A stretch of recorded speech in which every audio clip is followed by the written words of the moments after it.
Hello everyone, welcome to my YouTube channel Vedika की पाठशाला। तो हमारा टॉपिक है, चैप्टर है बीबीए सेम 4, बुक है फाइनेंशियल मैनेजमेंट की। और उसमें फर्स्ट ही है chapter introduction to finance and financial management. आज हम उसके बारे में पार्ट 1 है ये। इसमें हम थोड़ा सा पढ़ेंगे उसके बारे में, मीनिंग, डेफिनेशन, नेचर के बारे में पढ़ेंगे। नेक्स्ट बाकी जितना भी है थोड़ा बहुत पार्ट 2 में ऐसे ऐसे पार्ट आते रहेंगे, आप सारे देखो तभी आपको अच्छे से समझ आएगा। और जितने भी नोट्स मैं जैसे पढ़ा रही हूँ वो आपको पीडीएफ में अवेलेबल होंगे।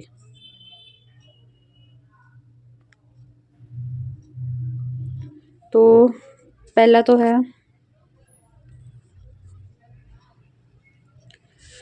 पहला है कि अब ये चैप्टर किसके रिलेटेड है, फाइनेंस और फाइनेंशियल मैनेजमेंट के रिलेटेड। तो ऑब्वियसली इसमें फाइनेंस होगा, तो जो भी ऐसा कोई क्वेश्चन आएगा तो उसमें हमको इंट्रोडक्शन देना पड़ेगा फाइनेंस की, फिर फाइनेंशियल मैनेजमेंट का इंट्रोडक्शन देना पड़ेगा। इंट्रोडक्शन इतना जितना मैंने आपको शो किया उतना ही लिखना है, और अपनी लैंग्वेज में। आप ये तो सिर्फ समझने के लिए है, इस या आप ये भी लिख सकते हो या फिर इसको समझ के अपनी लैंग्वेज में आप लिख सकते हो अच्छे से।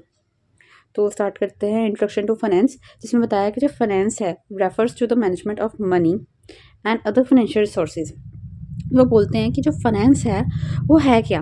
अब फाइनेंस का मतलब है मैनेज करना पैसों को, और जितने भी अदर जो फाइनेंशियल रिसोर्सेज हैं, चाहे वो कोई भी रिसोर्सेज हो, चाहे वो शेयर्स हों या फिर हर एक चीज़ में, ऑर्गेनाइजेशन में हर एक चीज़, चाहे वो शेयर्स के रिलेटेड हो, कैपिटल है, कोई आपको इक्विपमेंट लेना है, मशीनरी लेनी है, लैंड लेनी है, उन सब में फाइनेंस यूज़ होता है। तो इन सब फाइनेंशियल रिसोर्सेज को यूज़ करना अच्छे से, तो यही है इसमें। तो फाइनेंस रेफर्स टू मैनेजमेंट, यानी कि मैनेज करना मनी को, और बाकी जितने भी अदर फाइनेंशियल रिसोर्सेज हैं उनको मैनेज करना। ये है, it involves activities such as raising funds, investing money, using funds efficiently. अब इसमें कौन कौन सी एक्टिविटीज़ इन्वॉल्व हैं। पहले तो है, अगर आप रेजिंग फंड्स, जैसे कि आप कैपिटल लगा रहे हो, अपने फंड्स, इसको बोलते हैं रेज करना। आप अपने पैसे लगा रहे हो, इन्वेस्ट कर रहे हो अपने, और एक जो ऑर्गेनाइजेशन है आप कहाँ कहाँ इन्वेस्ट कर रहे हो उसको मैनेज करना। और जितना आपके पास कैपिटल है, जितना आपके पास पैसा है, उसको इतने अच्छे से यूज़ करना ताकि आपको प्रॉफिट हो, आपको लॉस ना हो। तो यही है, इस एक्टिविटीज़ इन्वॉल्व होती हैं। आगे बताया कि फाइनेंस जो है बहुत इम्पॉर्टेंट रोल प्ले करता है बिजनेस में, because every business activity require money. Because हर एक बिजनेस, कुछ भी करना है, आपको प्रोडक्शन करनी है, सेलिंग करनी है, मार्केटिंग करनी है, तो या फिर आपको कोई आइडियाज़ चाहिए, आपको लोगों से काम करवाना है, आप हायर करने हैं, रिक्रूटमेंट करना है, तो हर एक चीज़ में पैसे लगते हैं, हर एक बिजनेस में। तो proper financial planning helps in the smooth running and growth of no organisation. तो अगर आपने बहुत अच्छे से प्लानिंग की है कि कहाँ कहाँ मुझे इन्वेस्ट करना है, किस पोर्शन में इन्वेस्ट करना है, कहीं पे इन्वेस्ट करना भी है या नहीं, तो अगर आपने ये प्लानिंग अच्छे से की हो तो आपका जो ऑर्गेनाइजेशन है बहुत आराम से काम करेगी और आपकी ग्रोथ के चांसेस बढ़ जाएंगे, क्योंकि आपने अच्छे से काम किया। तो बस यही है इंट्रोडक्शन ऑफ फाइनेंस में।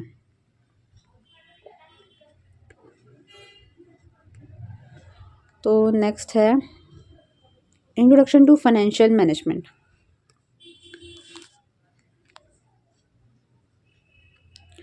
तो इंट्रोडक्शन फाइनेंशियल मैनेजमेंट में कोई भी क्वेश्चन आ जाता है कि what do you mean by financial management, and उसके रीजंस बताओ, क्यों उसके ऑब्जेक्टिव्स वेल्थ के बेसिस पे है, या फिर कोई भी क्वेश्चन रिलेटेड आ सकता है कि उसके ऑब्जेक्टिव्स क्या हैं, ये आ सकता है। उसके नेचर क्या है फाइनेंशियल मैनेजमेंट का, तो what are its nature of financial management, तो उसके भी आगे पॉइंट्स हैं, वो पूरी डिटेल में हम करेंगे। तो उसमें इंट्रोडक्शन इतना फाइनेंशियल मैनेजमेंट के बारे में आपको थोड़ा सा तो आपको आइडिया उनको देना पड़ेगा कि आप किसके बारे में आप बात कर रहे हो, तो उसके इंट्रोडक्शन लिखना है। जैसे लिखा है, financial management is the process of planning, organising, directing and controlling the financial activities of a business. मतलब कि फाइनेंशियल मैनेजमेंट मतलब कि सेम वैसी है, चाहे कोई भी प्रोसेस हो, चाहे वो प्लानिंग हो, ऑर्गेनाइज करना हो, आपको डायरेक्टिंग, लीडरशिप क्वालिटी, कुछ भी करना हो, मैनेज करना हो, लोगों को कंट्रोल करना हो, उनकी एक्टिविटीज़ को, हर एक बिजनेस में उसमें फाइनेंशियल मतलब फाइनेंस यूज़ होता है, और उसको अच्छे से मैनेज करना ही फाइनेंशियल मैनेजमेंट है। It deals with decisions related to a procurement of funds. इसमें आपको बहुत सारे इंपॉर्टेंट डिसीजंस जो हैं बिजनेस रिलेटेड लेने पड़ते हैं। जो कि फंड्स के रिलेटेड होते हैं। और फंड्स एक इम्पॉर्टेंट सोर्स है, हर एक ऑर्गेनाइजेशन में फंड्स होंगे ही होंगे, तभी वो कंपनी चलेगी, तभी वो अपना आगे अगर वो उसने मार्केटिंग भी करनी है तब भी उसको पैसे की ज़रूरत पड़ेगी। तो हर एक ऑर्गेनाइजेशन में पैसे तो बहुत इंपॉर्टेंट रोल प्ले करते हैं। तो वैसे ही है, इसमें इंपॉर्टेंट डिसीजंस लेने पड़ते हैं, चाहे वो फंड्स रिलेटेड हों कि फंड्स आपको कैसे फंड्स आपको कहाँ से चाहिए, इक्विटी वालों से लिया पैसा, प्रेफरेंस वालों से लिया है, या डिबेंचर से या पब्लिक से लिया है, या आपको बैंक लोन आप लेके करोगे, इस सब का डिसीजन भी आप लोगे। ये सोचोगे कि आप कहाँ से पैसे लेकर आओगे, आपको कहाँ पे कौन से प्रोजेक्ट पे इन्वेस्टमेंट करनी है, कौन सी लैंड लेनी है, कौन सी मशीनरी लेनी है, आपको बहुत सारी अपॉर्चुनिटीज़ मिलेगी, आपको वहाँ पे इन्वेस्ट करना चाहिए या नहीं करना चाहिए, ये सोचना पड़ेगा। इसके रिलेटेड आपको डिसीजन लेने पड़ेंगे। आपके पास जितना भी अगर पैसा आपके पास होता है, चाहे वो जितने भी फाइनेंशियल रिसोर्सेज जितने होते हैं, उसको अच्छे से यूटिलाइज़ करना। जैसे कि हम बोलते हैं ना, आपके पास एक मशीनरी दी आपको उसको इतनी अच्छे से यूज़ करना है जिससे कि आपकी प्रोडक्शन इंक्रीज़ हो। तो वही एक एग्जांपल है कि अगर आपके पास जितने भी फाइनेंशियल रिसोर्सेज हैं अवेलेबल, चाहे वो आपकी कोई लैंड बिल्डिंग है, चाहे वो आपके पास मशीनरी है, चाहे और भी बहुत सारी होती हैं, तो आपको उसको अच्छे से यूटिलाइज़ करना है, अच्छे से यूज़ करना है, उसका वेस्टेज नहीं करना है, और उसको अच्छे से यूटिलाइज़ करके अपना जो आपका एम है ऑर्गेनाइजेशन का, उसको अचीव करने की कोशिश करनी है। तो आगे है, the main objective of financial management is to maximize wealth, ensure profitability and maintain financial stability of business। तो तो इन फाइनेंशियल मैनेजमेंट का मेन ही ऑब्जेक्टिव यही होता है कि आपकी जो वेल्थ है उस पर मेन फोकस होता है उनका, कि जो शेयर होल्डर्स की वेल्थ है, जो आपकी जो कंपनी जो है उसकी वेल्थ जो है वो इंक्रीज़ हो, उसकी वैल्यू इंक्रीज़ हो। प्रॉफिट पे इतना ज़्यादा ध्यान मत दो। आपकी जो कंपनी है अगर वो अच्छा काम कर रही है तो प्रॉफिट तो आराम से हो जाएगा, लेकिन इसका ये मतलब नहीं है कि आप गलत तरीके से आप करो। तो जितना हो सके उनका मेन फोकस ये होता है कि वेल्थ जनरेट करना, यानी कि आपको इतने अच्छे से अपने रिसोर्सेज को यूटिलाइज़ करना है, इतने अच्छे से यूज़ करना है, ताकि आपकी जो share holders, equity share holders हैं, बाकी शेयर होल्डर्स हैं, उनके पास पैसे जितने आएंगे तभी वो आगे इन्वेस्ट करेंगे। तो उनकी वेल्थ पे इम्पॉर्टेंट है। तो इंश्योर प्रॉफिटेबिलिटी से प्रॉफिट वगैरह अगर इंक्रीज़ भी हों तो भी मतलब प्रॉफिटेबिलिटी फिर भी रहे हो, आपको ये हो कि अगर प्रॉफिट भी ना हो तो एटलीस्ट कोई इन्वेस्ट करने वाला है। और जब मैं अपने फाइनेंशियल स्टेबिलिटी आपकी बिज़नेस की बढ़ाने के लिए, कि आपका जो फाइनेंशियल स्टेबिलिटी है वो रहे, आपको इतनी ये हो कि हाँ अगर लॉस भी अगर हो रहा जाता है तो कोई ना कोई है जो हमारे यहाँ पर इन्वेस्ट करेगा, क्योंकि उनकी वेल्थ उनके पास इतनी है कि वो इन्वेस्ट कर पाएँ हमारे बिज़नेस में। तो ये है मेन। अब जब पेपर आएगा आप इसको यही लिख लेना, सेम एज इट इज़ लिखना है लिख लो, नहीं तो अगर आपको समझ लग जाए तो एक बार अपनी लैंग्वेज में बना के लिख दो कि फाइनेंशियल मैनेजमेंट को मतलब, या ऐसे लिख दो कि financial management refers to the process of planning, organising वगैरह करना। इसमें फाइनेंस को अच्छे से मैनेज करना होता है, अच्छे से डील करना, इसमें डिसीजंस लेने पड़ते हैं, चाहे वो फंड्स के रिलेटेड जितने भी होते हैं उनमें डिसीजन अच्छे से यूटिलाइज़ करने के डिसीजन लेने पड़ते हैं। और मेन ऑब्जेक्टिव है ये कि वेल्थ को इंक्रीज़ करना, और जिससे कि प्रॉफिटेबिलिटी भी रहे लेकिन जो फाइनेंशियल स्टेबिलिटी भी रहे, इन पे मेन फोकस होता है। आगे है बिजनेस, यहाँ पे हमारी बुक में बिजनेस फाइनेंस का भी बताया हुआ था, तो मैंने कहा फिर भी एक बारी बिजनेस फाइनेंस का हो जाए। तो meaning of business finance, it refers the funds required for carrying out business activities such as starting a business, running daily operations and expanding the business in the future। तो इसमें वो बोलते हैं कि जो फंड्स जो हैं, जब आपको ज़रूरत पड़ती है हर एक एक्टिविटीज़ को परफॉर्म करने के लिए, जो आपको फंड्स की ज़रूरत पड़ती है वो है बिजनेस फाइनेंस। जैसे कि अगर आपको एक बिज़नेस स्टार्ट करना है, उसमें कैपिटल की नीड पड़ती है, तो वो भी एक बिज़नेस फाइनेंस है। आपको जो स्टार्टिंग के डेज़ में या कोई भी आपको डेली ऑपरेशंस परफॉर्म करने पड़ते हैं, बहुत सारे डेली ऑपरेशन जो हैं वो आपको परफॉर्म करने पड़ते हैं। एक दिन में इतनी सारी मतलब फाइल्स वगैरह बनाना, ये वो बहुत छोटे छोटे भी एक्सपेंडिचर होते ही हैं। तो उन सबको काम करने के लिए आपको पैसा चाहिए। आपको अपने बिज़नेस को फ्यूचर में एक्सपैंड करने के लिए अभी आप कहाँ पे इन्वेस्ट करना है उसमें मतलब चाहिए पैसा। तो जहाँ पर मतलब फंड्स की वो रिक्वायरमेंट जो कि आपकी बिज़नेस एक्टिविटीज़ को परफॉर्म करने में हेल्प करेगा, जैसे कि बिज़नेस को स्टार्ट करने में हेल्प करेगा कैपिटल, डेली एक्सपेंड ऑपरेशंस को परफॉर्म करने के लिए पैसा चाहिए, चाहे वो फ्यूचर में बिज़नेस को एक्सपैंड करने के लिए पैसा चाहिए। तो ये सब बिज़नेस फाइनेंस है। ये समझ आ गया। अब है नेक्स्ट है, अब मीनिंग ऑफ फाइनेंशियल मैनेजमेंट। कोई भी फाइनेंशियल मैनेजमेंट का कोई क्वेश्चन आएगा तो उसमें आपको पहले इंट्रोडक्शन लिखना है, उसके बाद मीनिंग ऑफ फाइनेंशियल मैनेजमेंट, उसके बाद डेफिनेशन में आपको आगे बताऊंगी कि किस तरह लिखनी है, कितनी लिखनी है और याद कैसे करना है, वो भी है। फिर उसके बाद हम देखेंगे उसके बाद में जो आप क्वेश्चन पूछा जाए ना फिर वो बोलना है, चाहे वो नेचर के रिलेटेड हो, चाहे वो ऑब्जेक्टिव्स के रिलेटेड हो, उसके रीजंस वगैरह जो उन्होंने क्वेश्चन में बोला है उसको अच्छे से समझ के फिर उसके बारे में लिखना है। अब जैसे meaning of financial management means the process of planning, organizing, directing and controlling the financial resources of a business to ensure proper use of funds and achievement of business objectives। Financial management का मतलब है कि वो process planning का, organising, directing और controlling का जिसमें कि जो फाइनेंशियल रिसोर्सेज है बिजनेस के ये इंश्योर करते हैं कि जो जो पैसे जो हैं, फंड्स जो हैं वो अच्छे से यूज़ हों, प्रॉपर यूज़ हों और जिससे कि आप अपनी ऑब्जेक्टिव्स, आपका जो मेन गोल है आप उसको अचीव कर पाओ। तो एक बार अच्छे से लर्न करो, जैसे कि फाइनेंशियल मैनेजमेंट मीन्स वो एक प्रोसेस प्लानिंग का, ऑर्गेनाइजिंग का, डायरेक्टिंग का और कंट्रोलिंग का। बाद में बोलना है तो financial resource of a business, किसको कंट्रोल करेंगे, किसको हम प्लान करेंगे, फाइनेंशियल रिसोर्सेज को बिजनेस के, जिससे कि आपको ये इंश्योर हो जाए जो प्रॉपर यूज़ ऑफ फंड्स हो और आप अचीव कर पाओ अपने गोल्स को। सिर्फ यही है। एक बार देख के इसको रीड करो, लर्न करो। Next, definition of financial management, इसको ऐसे कर देती हूँ। तो डेफिनेशन आपको मीनिंग के बाद डेफिनेशन लिखनी है, आपको कितनी लिखनी है, मैंने यहाँ पे 3 लिखी हैं लेकिन आप मैक्सिमम 2 लिख लेना, 2 तो लिखनी है और उसको अच्छे से लर्न कर लेना। मैंने इजी वाली लिखी हैं, आपको जो इसमें से अच्छे से आपको लगता है कि ये मुझे अच्छे से लर्न हो सकता है, मुझे नाम लर्न हो सकता है तो उसकी कर लो। जो मुझे ईजी लगी, जो मुझे लगता है कि अच्छे से लर्न हो सकती है वही मैंने लिखी है। In the words of Western and Brigham, financial management जो है वो एक is an area of financial decision making, harmonising in individual motives and enterprise goals. तो वेस्टर्न और ब्रिगम के अकॉर्डिंगली वो बोलते हैं कि मेरे मुताबिक जो फाइनेंशियल मैनेजमेंट वो एक एरिया है, वो किसका है, फाइनेंशियल डिसीजन मेकिंग का। यानी कि फाइनेंशियल मैनेजमेंट वो एक एरिया है जहाँ पर फाइनेंशियल डिसीजन लिए जाते हैं और जहाँ पर इंडिविजुअल मोटिव्स को और एंटरप्राइज गोल्स को साथ में रखकर सोचा जाता है, डिसीजन लिए जाते हैं।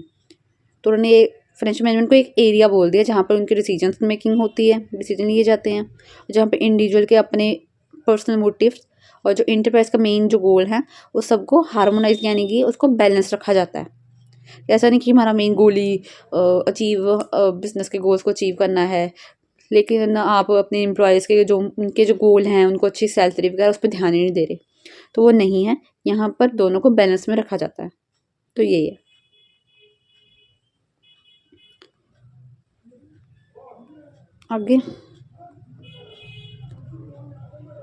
आगे है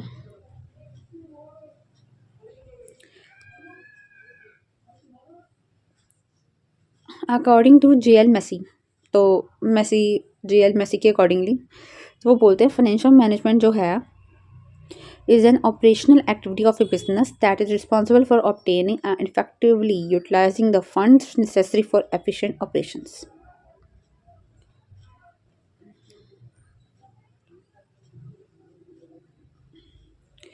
तो बोलते हैं कि जो फाइनेंशियल मैनेजमेंट है वो एक ऑपरेशनल एक्टिविटी यानी कि डे टू डे एक्टिविटी है बिजनेस की, क्योंकि हर जगह वैसे तो नीड पड़ती है तो ऑपरेशनल एक्टिविटी हुई। और वो बोलते हैं कि ये जो फाइनेंशियल मैनेजमेंट है वो रिस्पॉन्सिबल माना जाता है। और वो क्यों माना जाता है, किस चीज़ के रिगार्डिंग उसको रिस्पॉन्सिबल बोलते हैं, obtaining and effectively utilising the funds. जो फंड्स आप कहाँ से लोगे, ऑब्टेन करना मतलब कि कहाँ से लोगे और उसको किस तरह यूज़ करोगे इफेक्टिवली, उसके रिगार्डिंग है। तो उसके लिए चीज़ के लिए फाइनेंशियल मैनेजमेंट रिस्पॉन्सिबल है और बहुत ज़्यादा इंपॉर्टेंट है। हर एक छोटी से छोटी एफिशिएंट ऑपरेशन यानी कि हर एक छोटी से छोटी बिजनेस की कोई भी काम हो उसको परफॉर्म करने के लिए फंड्स की तो ज़रूरत पड़ती है, तो उसके लिए फाइनेंशियल मैनेजमेंट रिस्पॉन्सिबल है। तो इसको एक बार बोलते हैं according to J.L. Massie, financial management is an operational activity of a business that is responsible for obtaining the fund, effectively utilizing the funds necessary for efficient operations। यही है बस। एक हमारी ये भी है, मैंने लिखी है according to Harvard and Upton, financial management is an application of the planning, control functions to the finance function. तो हार्वर्ड और ऑप्टन बोलते हैं जो फाइनेंशियल मैनेजमेंट है वो एक एप्लीकेशन है, और वो किसकी एप्लीकेशन है? प्लानिंग, एक तो प्लानिंग की है और दूसरा कंट्रोल फंक्शंस की। कंट्रोल फंक्शंस लेके फाइनेंस फंक्शन तक ये एक एप्लीकेशन है। Financial management is an application of the planning and control functions to the finance functions. तो उन्होंने यही बोला, ये भी छोटी सी थी।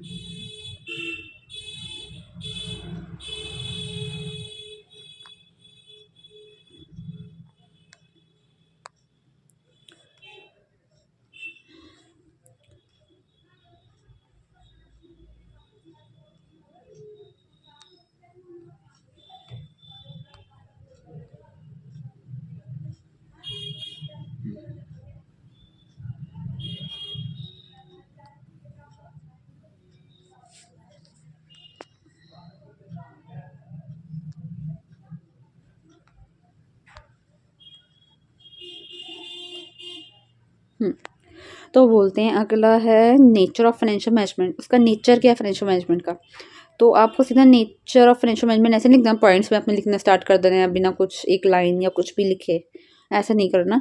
जैसे मैंने कुछ लिख कर फिर उसके बाद पॉइंट स्टार्ट करेंगे। तो है नेचर के बारे में है। फाइनेंशियल मैनेजमेंट इज कंसर्न, वो एक फाइनेंशियल है वो किससे कंसर्न, किस रिलेटेड है? बोलते हैं with the effective planning. Same planning को अच्छे से यूज़ करना मतलब उस प्लानिंग फंक्शन को परफॉर्म करना, ऑर्गेनाइज करना, डायरेक्टिंग करना, कंट्रोलिंग करना। लेकिन किसका करना? फाइनेंशियल रिसोर्सेज को, बिजनेस की। इट इंश्योर्स प्रॉपर यूटिलाइजेशन, और ये इंश्योर करता है जो प्रॉपर यूटिलाइजेशन ऑफ फंड्स हो, जैसे कि आपकी ऑर्गेनाइजेशन के ओवरऑल जो जितने भी ऑब्जेक्टिव्स हैं, चाहे उनका प्रॉफिट मोटिव है, चाहे उनकी वेल्थ को इंक्रीज करना हो, या कोई और फंक्शन जो वो परफॉर्म करना चाहते हैं, उनका मेन ऑब्जेक्टिव जो है उसको परफॉर्म करने में हेल्प करना। और आगे बता देना कि हमें नेचर ऑफ फाइनेंशियल मैनेजमेंट जो है वो नीचे अंडरस्टूड, नीचे जो पॉइंट्स लिखे हुए हैं आपको उससे समझ लग जाएगा। आपको ऐसे पूरा प्रॉपर लिखना है। फिर से बोलते हैं फाइनेंशियल मैनेजमेंट जो है वो किससे रिलेटेड है, किसके कंसर्न में है? इफेक्टिव प्लानिंग हो, ऑर्गेनाइज, डायरेक्टिंग एंड कंट्रोलिंग किसका? फाइनेंशियल रिसोर्सेज फॉर बिजनेस का। जिससे कि आपको जो ये इंश्योर करता है फाइनेंशियल मैनेजमेंट कि जो प्रॉपर यूटिलाइजेशन ऑफ फंड्स हों, और जिससे आपकी ऑर्गेनाइजेशन के जितने भी सारे ऑब्जेक्टिव्स हैं, चाहे वो कोई भी हो, वो आपका अचीव हो पाए। और बाद में आपको लिख देना कि एक लाइन में कि जो नीचे पॉइंट्स हैं उससे आपको समझ लग जाएगा कि नेचर ऑफ फाइनेंशियल मैनेजमेंट क्या है। बस ये।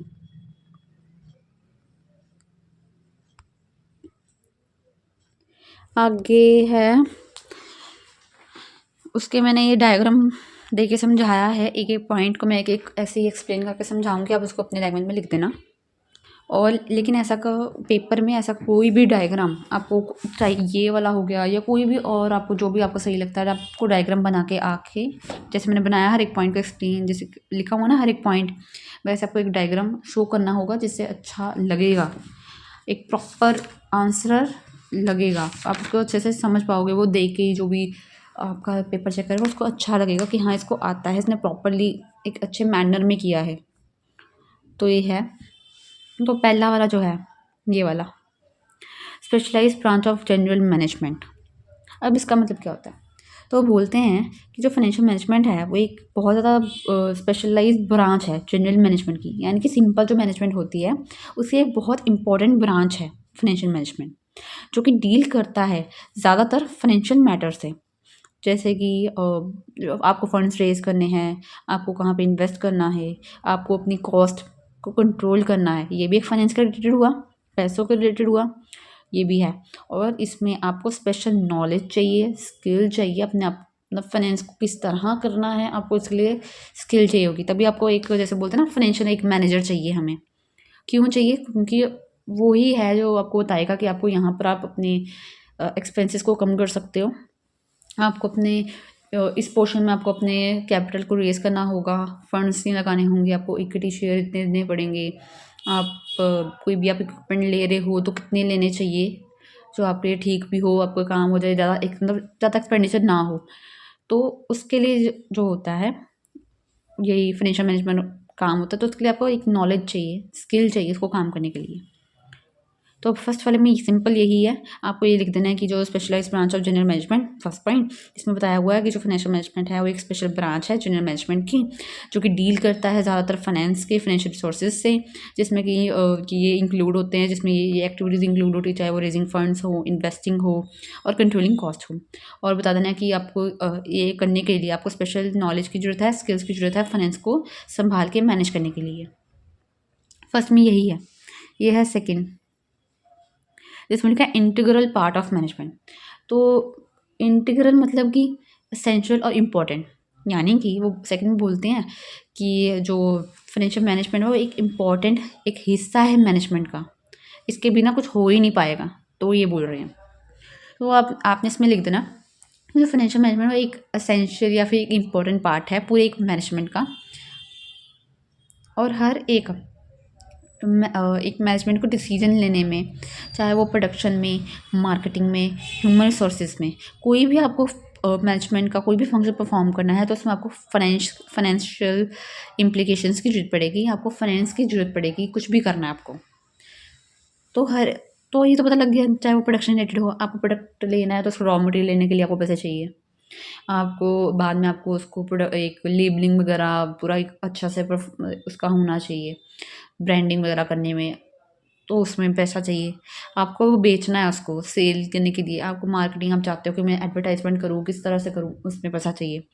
तो एक इम्पॉर्टेंट हिस्सा है ये मैनेजमेंट का, चाहे वो प्रोडक्शन के रिलेटेड हो, मार्केटिंग या ह्यूमन रिसोर्सेज के, और फाइनेंस हर एक चीज़ में तो चाहिए। तो आपने लिखा ना, hence finance is closely connected with all the functions of management. तो वहाँ में हमने एक लास्ट में लाइन लिख देनी है, ये जो मैंने अभी बोली, ये जो फाइनेंस है वो ज़्यादातर भी नहीं, सबसे क्लोजली कनेक्टेड है, चाहे हर एक फंक्शन ऑफ मैनेजमेंट से कनेक्टेड है ये। तो एक बार रिपीट करती हूँ, जो इंटीग्रल पार्ट ऑफ मैनेजमेंट है वो एक एसेंशियल पार्ट है पूरे मैनेजमेंट का। इसमें डिसीजन कोई भी लेना हो, चाहे वो प्रोडक्शन, मार्केटिंग या ह्यूमन रिसोर्सेज से, हर एक में फाइनेंस की जरूरत पड़ती है, जिससे कि ये पता लग जाता है कि जो फाइनेंस है वो बहुत ज़्यादा मतलब सबसे कनेक्ट है, जितने भी अदर फंक्शंस हैं मैनेजमेंट के उनसे कनेक्ट है। बस ये लिख देना, इससे आपको अच्छा सा बन जाएगा। अगला है ये थर्ड, जिसमें बोला कि both an art as well as science. वो बोलते हैं कि जो फाइनेंशियल मैनेजमेंट है वो एक आर्ट भी है, एक साइंस भी है। तो वो कैसे हुआ? तो जो फाइनेंशियल मैनेजमेंट है वो एक साइंस भी है, आर्ट भी है। साइंस इस वजह से है क्योंकि जो फाइनेंशियल प्रिंसिपल्स, थ्योरीज, टेक्निक्स जो होती हैं कि हाँ इस तरह करना है काम, प्रिंसिपल्स जो यूज़ किए जाते हैं, इन सबको यूज़ करने की वजह से ये साइंस माना जाता है। आपने देखा होगा साइंस में प्रिंसिपल, थ्योरीज बहुत होती है, एक्सपेरिमेंट्स होते हैं, ये वो होता है। तो इसी वजह से फाइनेंशियल मैनेजमेंट में भी यही परफॉर्म होता है, प्रिंसिपल्स वगैरह होते हैं कि आपको इस तरह से आपको कैलकुलेट करना है, थ्योरीज होती हैं, टेक्निक्स होती हैं हर एक काम को करने का। तो इस वजह से साइंस माना जाता है। अब सेकेंड है आर्ट क्यों है? आर्ट वो इसके लिए है कि जो फाइनेंशियल डिसीजंस को लेने के लिए एक एक्सपीरियंस चाहिए, एक जजमेंट चाहिए और एक मैनेजरियल स्किल्स भी चाहिए। जैसे कि मैं एक फाइनेंशियल मैनेजर हूँ, मुझे कोई भी डिसीजन लेना है फाइनेंस के रिलेटेड, तो उसमें मुझे एक एक्सपीरियंस चाहिए। पहला है मुझे एक्सपीरियंस होना चाहिए, मुझे 4-5 साल का एक्सपीरियंस होगा, अभी मैं उसी टाइम मैं बोल सकती हूँ कि हाँ मुझे ये नहीं सही लगा, अब इसको सही कर लो, अब यहाँ पर इन्वेस्ट मत करो, ये मुझे इतना मतलब रिस्क ज़्यादा इसमें लग रहा है और ना मुझे लग रहा है कि इसमें रिटर्न ऑफ इन्वेस्टमेंट भी ज़्यादा नहीं आएगी। तो आप मैं ये बोल सकती हूँ मुझे एक्सपीरियंस है, मुझे अपने पे होगा कि हाँ मुझे पता है। तो पहले तो इसमें एक्सपीरियंस की नीड पड़ती है। सेकंड है इसमें आपको स्किल चाहिए, मेरे पास स्किल्स है, मेरे को 4-5 साल मैंने लगातार काम किया, मैंने इसके बारे में मुझे पता है कि क्या है ये, तो मैंने स्किल्स अपनी डेवलप की हैं, मेरे को स्किल पता है कि किस तरह से आपको करना है, किस तरह मुझे कैलकुलेट करना है, सब कुछ मुझे पता है। थर्ड है जजमेंट, मुझे एक जज करना आना चाहिए कि हाँ क्या किसमें ज़्यादा प्रॉफिट है, किसमें ज़्यादा लॉस है, किस तरह से मुझे काम करना है, कौन सा डिसीजन लेने से मुझे क्या फेस करना पड़ेगा, प्रॉफिट होगा या नहीं होगा, रिस्क किस में ज़्यादा होगा, किस में रिटर्न ऑफ इन्वेस्टमेंट कम होगा, ज़्यादा होगा। तो इसमें एक्सपीरियंस, जजमेंट और मैनेजर स्किल्स की वजह से इसको आर्ट बोला जाता है। तो ये हम इससे पता लग गया कि जो फाइनेंशियल मैनेजमेंट है वो आर्ट भी है, एक साइंस भी है। तो थर्ड भी हो गया। अगला है फोर्थ, जो है ग्रोइंग एज प्रोफेशन। अब जैसे कि अगर आप बात करो जैसे जैसे हमारी बिजनेस इंडस्ट्री डेवलप हो रही हैं, कॉर्पोरेट सेक्टर हो रहा है, जो अब तो मॉडर्न भी इतना आपको पता ही होगा, जैसे जैसे मॉडर्न हो रहा है, हमारा टेक्नोलॉजी वगैरह इंक्रीज हो रही है, बहुत सब कुछ चेंज हो रहा है, जिसकी वजह से फाइनेंशियल मैनेजमेंट जो है वो भी एक प्रोफेशनल फील्ड बन चुकी है। जैसे कि हम बोलते हैं ना कि qualified finance managers, chartered accountants, financial analyst चाहिए, वो ये सब चीज़ें जो हैं वो हायर डिमांड में है, जिससे ये साबित हो जाता है कि जो फाइनेंशियल मैनेजमेंट है उनके जितने भी प्रोफेशन बन चुके हैं, चाहे वो मैनेजर हो, चार्टेड अकाउंटेंट हो, फाइनेंशियल एनालिसिस्ट, ये सब की नीड अब ज़्यादा बढ़ चुकी है, तो ये एक तरह का प्रोफेशन ही बन चुका है। अगला है मल्टी डिसिप्लिनरी अप्रोच। अब वो बोलते हैं कि जो फाइनेंशियल मैनेजमेंट है ये मल्टी डिसिप्लिनरी अप्रोच कैसे हुआ। मल्टी डिसिप्लिनरी यानी कि बहुत सारी चीज़ों से नॉलेज लेके बनाओ financial management. Multi disciplinary approach का ये मतलब होता है। तो वो बोलते हैं ऐसे कैसे हुआ, तो इस पॉइंट में बताते हैं कि फाइनेंशियल मैनेजमेंट जो है वो नॉलेज लेता है बहुत सारे वेरियस डिसिप्लिन्स, जैसे कि चाहे वो इकोनॉमिक्स से, अकाउंटिंग, स्टेटिक्स एंड मैनेजमेंट, इन सब से नॉलेज लेता है। वो किस किस से लेता है, इकोनॉमिक्स, अकाउंटिंग, स्टेटिक्स, मैनेजमेंट, इन सब से नॉलेज लेके फाइनेंशियल मैनेजमेंट बनता है। और ये इससे साबित हो जाता है जैसे कि वो नॉलेज ले रहा है, इससे साबित ये हो जाता है देयरफॉर ये एक मल्टी डिसिप्लिनरी अप्रोच है जो कि डिसीजन मेकिंग में अच्छे से डिसीजन लेने में हेल्प करते हैं। ये सब नॉलेज जो हमने इन सब चीज़ों से लिया, इकोनॉमिक्स से, स्टेटिक्स से थोड़ा बहुत लिया, हमें थोड़ा आइडिया लग गया, अकाउंटिंग से तो खासकर कि किस तरह कितनी रेशो करनी है, किस तरह आपको बैलेंस शीट वगैरह किस तरह करना है, कहाँ कहाँ आपको लगता है इन्वेस्ट करना चाहिए या नहीं, ये सबसे जितनी आपको नॉलेज है आपने ली, इसको अच्छे से यूज़ करके आपने डिसीजन लिए, तो इससे ये साबित हो जाता है कि ये एक मल्टी डिसिप्लिनरी अप्रोच है। यही है,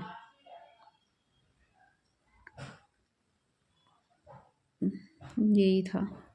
अगला है टोटल, ये है 10, तो अभी हम 6th पे हैं जिसका नाम है involve risk return trade off, ये वाला। तो वो बोलते हैं कि हर एक बिजनेस को, हर एक बिजनेस के डिसीजन को एक बैलेंस चाहिए रिस्क और रिटर्न का।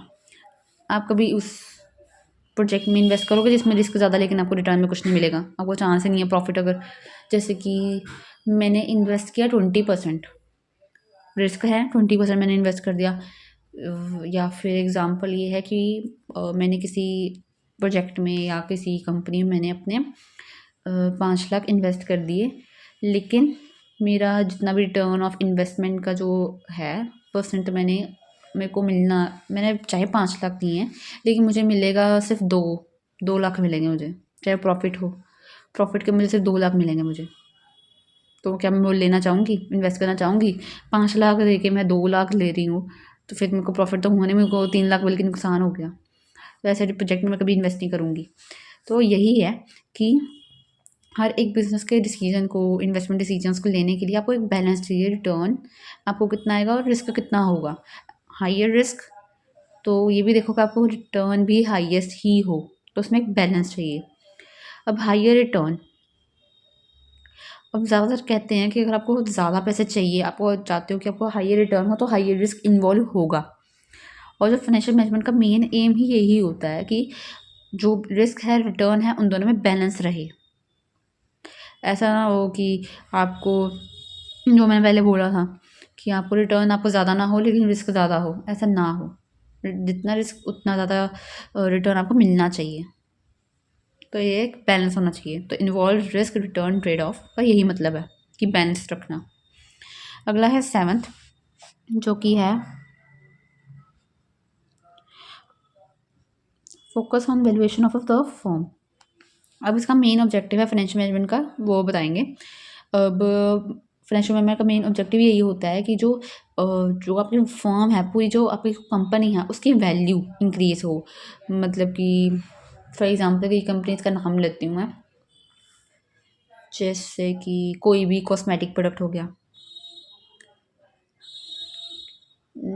लॉरियल हो गया, लॉरियल भी एक शैम्पू की कंपनी है, कितना नाम है, अब हमें नाम याद है तो वो भी बहुत बड़ी बात है ना। वैल्यू ऑफ द फर्म की वैल्यू बड़ी है, उनके पास इतना पैसे आए हैं, उनके प्रोडक्ट्स वगैरह इतने ज़्यादा बिक रहे हैं, तो भी एक वैल्यू उन्होंने अपनी वैल्यू जनरेट की है, अपनी वैल्यू मैक्सिमाइज़ की है, तो बहुत अच्छी बात है। तो आगे बोलते हैं कि जो उनका अब उनका मेन फोकस जो होता है, फाइनेंशियल मैनेजमेंट का मेन फोकस होता है कि जो शेयर होल्डर्स है उनके पास ज़्यादा पैसा बढ़े। वो भी कैसा बढ़े? अगर हम सही डिसीजंस लेंगे, फाइनेंशियल डिसीजंस अगर सही लेंगे, तभी शेयर होल्डर्स की वेल्थ इंक्रीज़ होगी। अगर उनके पास वेल्थ इंक्रीज़ होगी तभी वो आगे हमारी कंपनी में फिर से इन्वेस्ट करेंगे, क्योंकि उनको होगा कि हाँ, हमारी वेल्थ इंक्रीज़ हो रही है, हमें पैसा मिल रहा है रिटर्न में, हम इसमें उस बिज़नेस में और इन्वेस्ट करते हैं। तो focus on valuation of the firm, मतलब कि फाइनेंशियल मैनेजमेंट का मेन ऑब्जेक्टिव यही होता है कि अपनी जो फर्म है उसकी वैल्यू को इंक्रीज़ करना, मैक्सिमाइज़ करना। और उनका मेन फोकस होता है कि जो शेयर होल्डर्स की वेल्थ है वो इंक्रीज़ की जाए, सही डिसीजंस, फाइनेंशियल डिसीजंस सही लेके, जिससे कि उनको ये इंश्योर हो जाए कि हमारे जो शेयर होल्डर्स हैं उनकी वेल्थ इंक्रीज़ हो रही है। अगर कुछ प्रॉब्लम या हमें कहीं पे इन्वेस्ट करने की नीड पड़ी तो आगे से वो और इन्वेस्ट करेंगे, क्योंकि उनके पास वेल्थ हमने जनरेट करके दी है बिजनेस ने। आगे है 8th, ऑर्गेनिक फंक्शन। ऑर्गेनिक यानी कि परवेसिव। परवेसिव का मतलब आप सोच रहे हो कि पता नहीं क्या परवेसिव क्या मतलब है, मुश्किल वर्ड है। इसका मतलब होता है कि वो फंक्शन है ये फाइनेंशियल मैनेजमेंट, चाहे वो कोई भी बिजनेस हो, कोई भी फंक्शन हो मैनेजमेंट का, हर एक चीज़, हर एक जगह ऑर्गेनाइजेशन में ये फाइनेंशियल मैनेजमेंट का फंक्शन ये परफॉर्म होगा ही होगा, ये प्रेजेंट होगा ही होगा। जैसे कि फाइनेंशियल मैनेजमेंट एक ऑर्गेनिक फंक्शन क्यों है ये बताएंगे, क्योंकि ये बहुत ज़्यादा रिलेटेड, क्लोजली रिलेटेड, यानी कि या एक कनेक्टेड कह लो, हर एक बिजनेस फंक्शंस के रिलेटेड है या कनेक्टेड है। जैसे कि प्रोडक्शन, मार्केटिंग, पर्सनल मैनेजमेंट, इन सब फंक्शंस के वो एक कनेक्ट है। Finance supports and coordinates all this activities.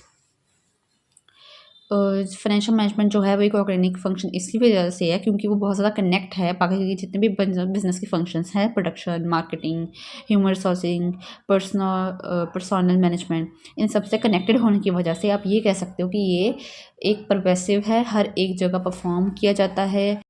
तो ऑर्गेनिक फंक्शन का यही मतलब परवेसिव है, हर एक जगह पर ये परफॉर्म होता है। और फाइनेंस का सपोर्ट होगा तभी आप अच्छे से काम कर पाओगे, तभी जैसे कि अगर प्रोडक्शन के लिए पैसे चाहिए क्योंकि रॉ मटेरियल लेना है, अगर आपने पैसे वहाँ पर रॉ मटेरियल लिया ही नहीं, कोई आगे कोई और फंक्शन परफॉर्म नहीं होगा, प्रोडक्शन नहीं होगी, मार्केटिंग नहीं होगी, ह्यूमन रिसोर्स क्या काम करेंगे, ये प्रोडक्ट ही नहीं है। तो इससे ये पता लगता है कि हमें फाइनेंशियल मैनेजमेंट का बहुत ज़्यादा नीड है हर एक फंक्शन में, और क्योंकि वो कनेक्टेड है। अगला है 9th, attainment of common objectives of A firm. Attainment of common objective of firm का मतलब क्या हुआ, 9th है ये। ओके, तो इसका मतलब होता है फाइनेंशियल मैनेजमेंट जो है वो हेल्प करेगी आपके जितने भी कॉमन ऑब्जेक्टिव्स हैं फर्म के। कॉमन ऑब्जेक्टिव्स यानी कि आप चाहते हो कि मेरी कंपनी जो है वो ग्रो भी करे, एक्सपैंड करे फ्यूचर में, प्रॉफिट जनरेट करे, स्टेबिलिटी भी रहे, मतलब लॉस ना हो, स्टेबल रहे, थोड़ी देर के लिए लॉस ना हो, स्टेबल रहे, प्रॉफिट भी जनरेट हो जाए, ग्रोथ भी फ्यूचर में ग्रोथ भी कर पाऊँ, इतना मुझे चाहिए, जिससे कि आपको जो फाइनेंशियल रिसोर्सेज हैं वो एफिशिएंट यूज़ हो पाएँ। तो मतलब कि जो फाइनेंशियल मैनेजमेंट जो है वो क्या करता है, वो आपको हेल्प करता है कि आपके जितने भी फर्म के अब कॉमन ऑब्जेक्टिव हैं, प्रॉफिटेबिलिटी, ग्रोथ, स्टेबिलिटी, इन सबको पूरा करने में हेल्प करता है, जो कि आपको हेल्प करेगा ये भी इंश्योर करने में कि आपका जो फाइनेंशियल रिसोर्सेज जितने भी हैं वह उनका अच्छे से एफिशिएंट यूज़ हो। तो यही है, आपको 9th पॉइंट में सिंपल यही लिखना है कि फाइनेंशियल मैनेजमेंट जो हेल्प करता है कॉमन ऑब्जेक्टिव्स ऑफ बिजनेस को परफॉर्म करने के लिए, अचीव करने के लिए, जो कि ये है ग्रोथ, स्टेबिलिटी, प्रॉफिटेबिलिटी, जिससे कि आप ये इंश्योर कर सकते हो कि हमारे जो फाइनेंशियल रिसोर्सेज हैं वो अच्छे से यूटिलाइज हो रहे हैं, अच्छे से यूज़ हो रहे हैं एफिशिएंटली। बस यही है। अगला है 10th, लास्ट पॉइंट, जो है backbone of commerce and industry. वो बोलते हैं कि फाइनेंशियल मैनेजमेंट जो है वो एक बैकबोन है कमर्स और इंडस्ट्री की। अब वो क्यों? फाइनेंस को backbone of commerce and industry इसलिए कहा जाता है क्योंकि ये कोई बिजनेस एक्टिविटी, मतलब कि ऐसी कोई बिजनेस एक्टिविटी नहीं है जो फाइनेंस के बिना आप कर पाओ। आपने भी देखा, आपने इतना पढ़ा, चाहे वो प्रोडक्शन हो, कोई भी फंक्शन परफॉर्म हो करना हो, आपको उसमें पैसे चाहिए। तो इससे ये साबित होता है कि जो फाइनेंस है, फाइनेंशियल मैनेजमेंट है, वो एक कॉमर्स और इंडस्ट्री के बैकबोन है। अगर फाइनेंस ही नहीं होगा ना, वो आप कोई कंपनी खोल सकते हो, ना आप कोई फैक्ट्री खोल सकते हो, तो आप कुछ भी नहीं कर सकते बिना फाइनेंस के। और ये भी बोलते हैं, अगर आपने फाइनेंशियल मैनेजमेंट को अच्छे से परफॉर्म किया है, तभी आपके जितने भी फंक्शंस हैं वो अच्छे से स्मूथली काम करेंगे, तभी आप फ्यूचर में बिजनेस को एक्सपेंड कर पाओगे। हर एक फंक्शन में तो ऑब्वियसली फाइनेंस की नीड होती है। पैसे होंगे तो आप आगे आगे फंक्शन परफॉर्म करोगे। अगर आपको सेल करनी है तो आपको मार्केटिंग की करनी पड़ेगी अब तो। और मार्केटिंग भी बहुत टाइप्स की होती है, कहाँ पे इतना इन्वेस्ट करना है वो सब करना पड़ेगा। अगर आप इन्वेस्ट करोगे, आपको लगेगा हाँ अब मेरी सेल्स ज़्यादा बढ़ रही है, तो अब मैं एक्सपेंड कर सकता हूँ। तो हर एक फंक्शन को परफॉर्म करने के लिए पैसों की नीड पड़ती है। तो इससे ये साबित हो जाता है कि जो फाइनेंस है, फाइनेंशियल मैनेजमेंट है, वो एक कॉमर्स एंड इंडस्ट्री की एक बैकबोन है। मतलब कि इम्पॉर्टेंट है, जिसके बिना ना आप इंडस्ट्री फैक्ट्री वगैरह भी नहीं खोल सकते, ना आप कंपनी वगैरह कोई चला सकते हो, ऑर्गेनाइजेशन वगैरह चला सकते हो, क्योंकि इसके छोटे से छोटे ऑपरेशंस को परफॉर्म करने के लिए पैसों की नीड पड़ेगी। अगर पैसे ही नहीं है तो आप कुछ भी नहीं कर सकते। बस यही है, आपको यही लिख देना है कि ये एक बैकबोन है। क्यों है? क्योंकि कोई ऐसी बिजनेस एक्टिविटी नहीं है जो परफॉर्म हो सकती है उसके फंड्स के बिना। और अगर आपने फाइनेंशियल मैनेजमेंट को अच्छे से परफॉर्म किया है, तभी आप जितने भी फंक्शन है उसको अच्छे से स्मूथली काम कर पाएगा, और तभी आप एक्सपेंड कर सकते हो अपना बिजनेस को। बस यही है, ये था 10 पॉइंट। तो आज तो बस इतना ही। Thank you so much for watching. अगर आपको वीडियो अच्छी लगे तो ज़रूर लाइक सब्सक्राइब करना, और जो भी जो मैंने अभी PDF से जो आपको जितने भी नोट्स वगैरह जो थे जहाँ से मैं आपको समझा रही थी, वो आपको मेरे प्रिस्क्रिप्शन में मिल जाएगा। और अगर आपको कहीं पे भी प्रॉब्लम लगी हो, कोई वर्ड नहीं समझ आया या कोई भी, तो आप मुझे कमेंट सेक्शन में ज़रूर बताना। और कोई भी आपको चाहते हो कि ये वाले चैप्टर की वीडियो आ जाए जल्दी, तो वो भी मुझे चैप्टर का नाम लिख कर मुझे बताना कमेंट में कि मुझे ये वाले चैप्टर की वीडियो चाहिए, और कब तक चाहिए मुझे ये भी बता देना, ताकि मैं उस हिसाब से बना दूँगी। Okay, thank you so much for watching.